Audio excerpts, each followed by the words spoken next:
Welcome, friends, to LifeSite News in Focus for this November 27th, 2022. I'm John-Henry Westen, your host. We're going to be talking this week about what happened last week. A number of major things happened. Mike Pence coming out saying controversial things on IVF and on same-sex marriage. But there's also some great talks by Michael Yaden, the former head of Pfizer. And those ones, by the way, if you're watching on YouTube, I won't be able to show you here. Go to LifeSite News' video page for the full story. Those will be cut from this YouTube segment. But we have some great stuff for you also here on YouTube, because there was a mom defending her child in school against this sort of trans stuff that's going on, as well as a young lady who came out to Laura Ingraham and explained to her how her parents weren't affirming her choice of gender. And she's so grateful that they weren't, because it delayed her doing the surgery, which later she regretted so much. This is In Focus. Stay tuned.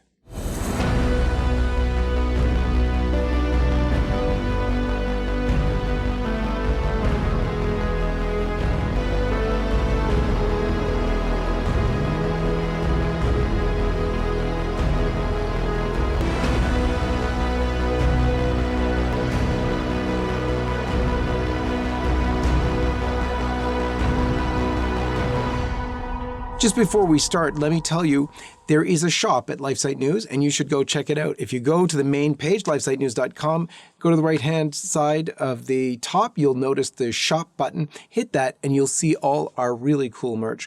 And we're having a sale on right now for Black Friday, Cyber Monday, 10% off. Go check it out. So in terms of what went on last week, as we always do at LifeSite News in Focus, we look at the last week and what happened. Well, there was a couple of instances where Mike Pence, the former vice president, when he gave talks, he was talking to the media in an interview. It was an at-length interview, but a couple of things he said I wanted to bring forward because they're somewhat troubling. The first thing was on in vitro fertilization. And Pence explained how he and his wife went through in vitro fertilization and how much of a benefit it was to them and how he supports it wholeheartedly. I'm going to give you a counterpoint to that. But first, take a look at what he said. I was interested to read that you and your wife, Karen, underwent IVF therapy. And so many times. And there are, which is a lot to go through. And there are people who are concerned that if you start with abortion access restrictions, that it will also lead to restrictions on IVF treatment. If you believe life begins at conception, you can make that argument. Should it be protected as a right? Karen and I struggled for more than 5 years with unexplained infertility. And in fact, I'll never forget the day that I called home, driving off to a work appointment, and Karen answered the phone and said, "Happy Father's Day." And our son would come along, then a daughter, then another daughter, all within 3 years. And we were busy but joyful. But in the midst of all of that, we also received word that we had made the list for an adoption for a young woman with an unexpected pregnancy. And, you know, Margaret, we prayed a lot about that. I write about it in the book. I believe in forever families. I believe families can be formed by adoption as much as by natural birth. But we wanted to find out if the second family on the list was clinically infertile. And when we did, we stepped aside, not wanting to prevent them from having the joy of a little one in their home. But I fully support fertility treatments, and I think they deserve the protection of the law. They gave us great comfort in those long and challenging years. And of course, Mike is there presenting it with lots of emotion. It was all wonderful. But the truth, the reality of in vitro fertilization is actually something else. And there are different methods that, are there, and some don't do exactly as I'm going to describe, but the most frequent, the most popular method of in vitro fertilization goes something like this. There are, first of all, the man has to produce sperm, and he does that, the way they do with mostly you're handed a pornographic magazine to help you with that. The woman is also has to undergo a surgery procedure where first she's given drugs to hyperstimulate her ovaries, which are harmful for her, by the way. And then she has to go through undignified surgical procedure to remove ova. And then they're combined. The sperm and ova are combined in basically like a lab to form life. And that is totally against God's plan for conception. Children are to be conceived in God's plan in the loving union of a husband and wife. And of course, that's not taking place here.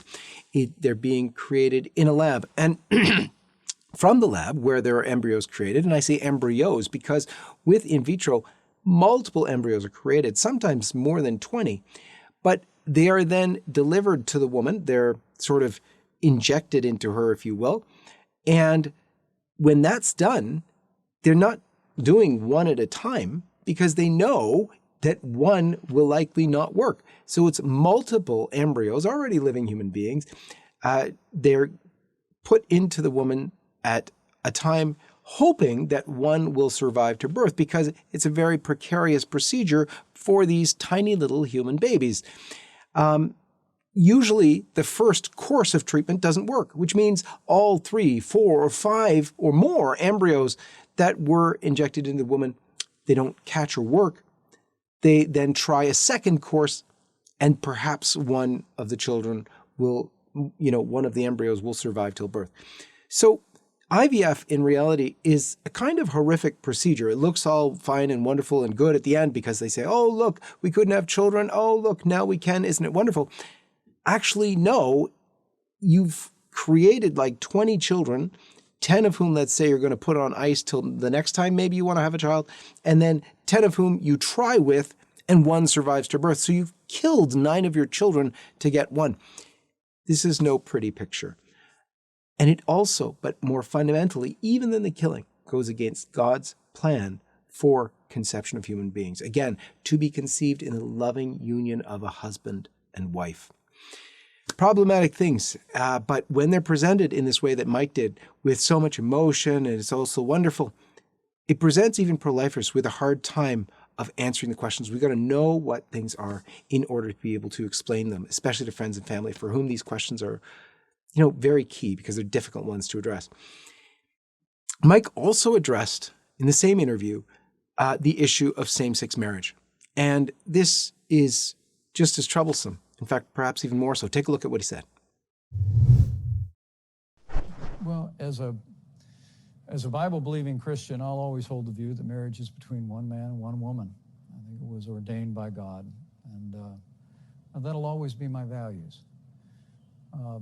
But the Supreme Court of the United States has ruled on this in the Oberfeld case. Mm-hmm. And so you don't think a federal law is needed, like a number of Republicans We can are disagree with Supreme Court decisions, but we can't disobey them.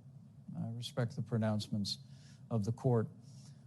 And I actually think it's just as important as we go forward as a nation that we make it clear that we don't believe in discrimination against anyone because of who they are, who they love, or what they believe. But at the same time, I think we need to make sure that we protect the religious freedom of every American that's enshrined in the Constitution, the ability to live, to work, to worship in a manner according to the dictates of your conscience. And I think we're getting there. I think we're moving forward as a nation, and I look forward to continuing to express my values, but express them with compassion for every American, whether they share my values or not. Now, you see how he presents there, this is my view. It's like that old argument we hear from politicians. Oh, personally, I'm pro-life. But, of course, this is the way it is legally, and so everybody's rights should be protected. Okay. This is totally damaging for the Christian message, and Mike claims to be a Christian. You can't say, oh, I'm personally in favor of marriage between a man and a woman. But, this is the law of the land, and this is how we should go, and everybody's rights needs to be protected, and we aren't going to discriminate against people for whom they love. He's using all the verbiage of those who distorted the picture in the first place on the definition of marriage being between one man and one woman for life, which has been the definition from time immemorial, and especially since we had the teachings of Jesus Christ, who solidified those teachings. From the Creator, we know what it's supposed to be about. And the destruction of the family ensues from anything that goes against God's plan. So very disturbing to get this from Mike Pence, whom I know many of us love. He came out to the March for Life and spoke there as vice president. That was a wonderful thing. But we can't have this go on. When we do, we need to call it out. We need to pray for Mike Pence, for Mike Pence's understanding to grow on the issues, and hopefully one day for him to correct the public record as well. But there was a lot that went on last week that was really incredible. There was a parent who was speaking before a school board about the whole trans stuff, yes, but also about this new advent of furries in the classroom, or children identifying as animals. Check out this presentation from a mom. Hello, my name is Lindsay Graham, and I am a cat. Meow, meow. I'm not a woman dressed as a cat. I am a cat. By show of hands, I'm curious, how many of you believe and confess that I'm a cat? Great. By show of hands, I'm curious, how many of you believe that your child or a child from this school would believe that I'm actually a cat? No one. You are right. Why? Because you are not stupid, and these children are not stupid. Truth prevails over imagination. Reality exists. Discernment is innate and something we are biologically wired to have. One look at me and you know this to be true. I am a woman posing as a cat. You may also think correctly that if I truly believe I'm a cat, I have a mental disorder. If I suffer from a mental disorder, and if I am unable to discern reality, am I safe to be around children? Would you put me in charge of making critical decisions about the safety and well-being of children and about the direction of their education when I cannot even discern truth from fiction? Confession. I'm not actually a cat, guys, just because I say I am.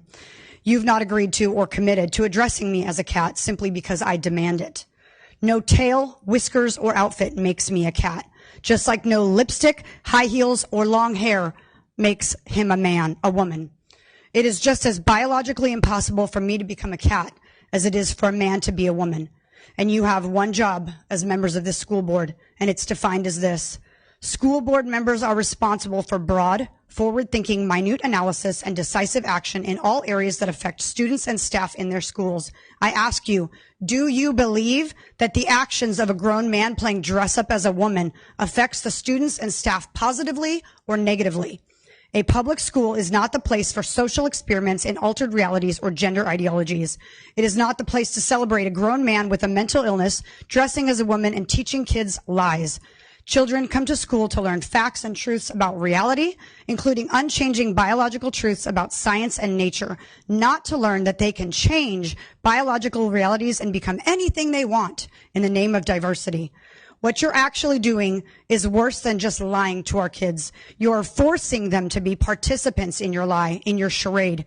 You're forcing them to deny what they see with their eyes, and you're forcing them to speak lies. I ask you again, am I a cat?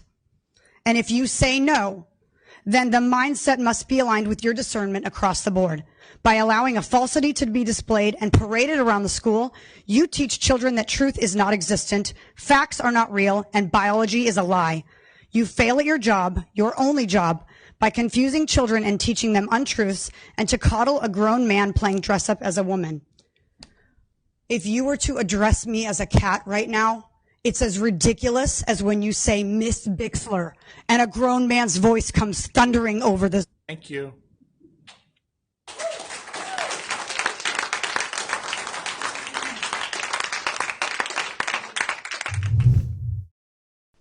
You know, also, even in the mainstream media, well, Fox News, then that might be a little bit of an exception, sure. But on Fox News, a woman who was one of these people who transitioned from female to male and actually had the surgery, but she's now on Laura Ingraham on Fox News explaining, now get this, explaining that she was so grateful that her parents did not affirm her in her gender dysphoria, because that would have led to complications later on, even worse than what she already had from going through this transitioning.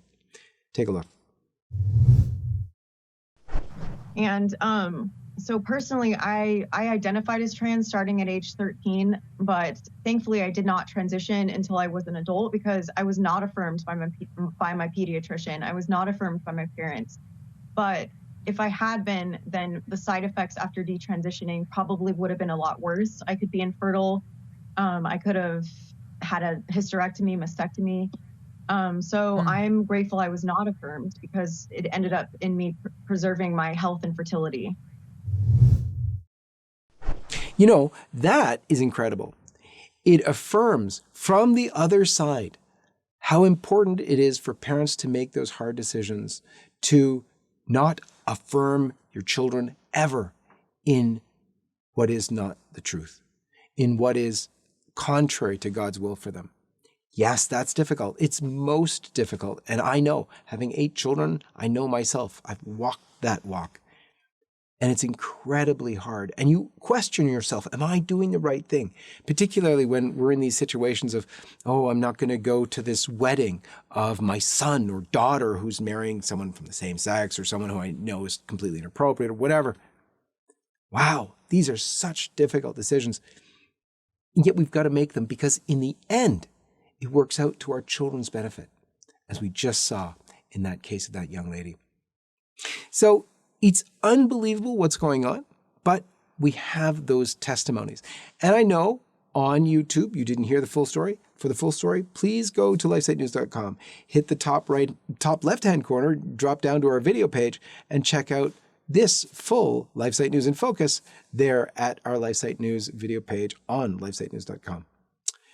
For LifeSite News, this is John-Henry Westen, wishing you all a happy Thanksgiving weekend, and may God bless you. Hi everyone, this is John-Henry Westen. We hope you enjoyed this video, and to see more like this, be sure to hit the subscribe button below to get all the latest content from LifeSite News. So check out our links in the description to read more, sign up for our newsletter, and connect with us on social media so that you can stay up to date with all of the latest life, family, and culture news.